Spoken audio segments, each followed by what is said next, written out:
نحمدہ ونصلی ونسلم علی رسولہ الکریم اما بعد فاعوذ باللہ من الشیطان الرجیم بسم اللہ الرحمن الرحیم ما کان محمد ابا احد من رجالکم ولکن رسول اللہ وخاتم النبیین صدقت یا رب العالمین الصلاۃ والسلام علیک یا رسول اللہ وعلی آلک واصحابک یا حبیب اللہ۔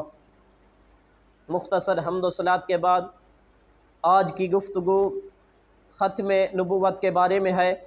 اللہ تبارک و تعالی نے شان رسالت کو بیان کرتے ہوئے قرآن مجید کے اندر ارشاد فرمایا، ما کان محمد ابا احد من رجالکم، محمد صلی اللہ تعالی علیہ وآلہ وسلم تمہارے مردوں میں سے کسی کے باپ نہیں، ولیکن رسول اللہ و خاتم النبیین، اور لیکن وہ اللہ کے رسول اور آخری نبی ہیں۔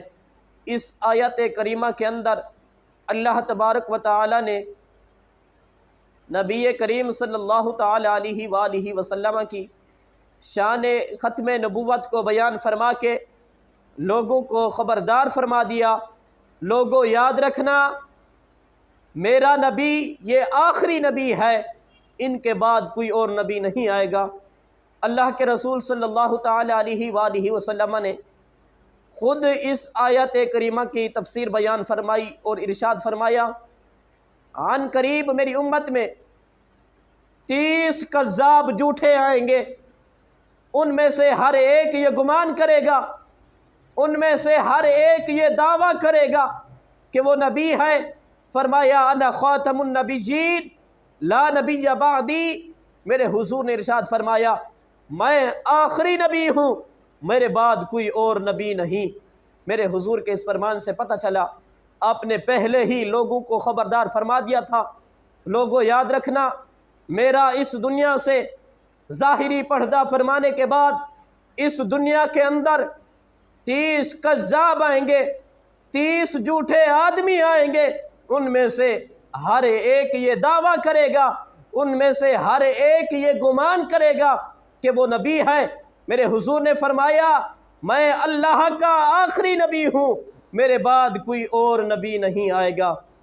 لوگوں انسان تو انسان رہے، جانور بھی نبی کریم صلی اللہ تعالی علیہ وآلہ وسلم کو اللہ کا آخری نبی مانتے ہیں۔ حضرت ابو ہریرہ رضی اللہ تعالی عنہ حدیث مبارک کے راوی ہیں کہ ایک شکاری شخص بنو سلیم قبیلہ کا نبی کریم صلی اللہ تعالی علیہ وآلہ وسلم کی خدمت میں حاضر ہوا۔ گوہ کا اس نے شکار کیا ہوا تھا، گوہ کو نبی کریم صلی اللہ تعالی علیہ وآلہ وسلم کے سامنے رکھ دیا اور کہا اگر یہ گواہی دے کہ آپ اللہ کے نبی ہیں تو میں کلمہ پڑھ کر مسلمان ہو جاؤں گا۔ نبی کریم صلی اللہ تعالی علیہ وآلہ وسلم نے اس گوہ کو آواز دی، اس گوہ نے جواب دیا لبیک و سعدیک، حضور میں حاضر ہوں اور فرما برداری کے لیے تیار ہوں۔ نبی کریم صلی اللہ تعالی علیہ وآلہ وسلم نے پھر اس سے پوچھا تیرا معبود کون ہے؟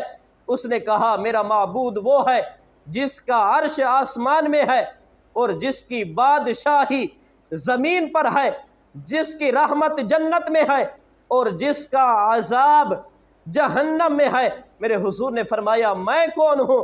اس نے کہا انت رسول رب العالمین و خاتم النبیین، آپ رب العالمین کے رسول ہیں اور آخری نبی ہیں۔ جس نے آپ کو مان لیا وہ کامیاب ہو گیا اور جس نے آپ کو نہ مانا وہ نامراد ہو گیا۔ اس شکاری نے جب یہ آواز سنی بڑا متاثر ہوا اور کلمہ پڑھ کر مسلمان ہو گیا۔ اے اللہ کے بندو اٹھو، ختم نبوت کے لیے کام کرو، حضور کی رسالت کے لیے کام کرو۔ حضرت پیر مہر علی شاہ رحمۃ اللہ علیہ فرماتے ہیں جو ختم نبوت پر کام کرتا ہے اس کی کمر پر رسول اللہ کا ہاتھ ہوتا ہے۔ اللہ کے بندو اٹھو، ختم نبوت پر کام کرو۔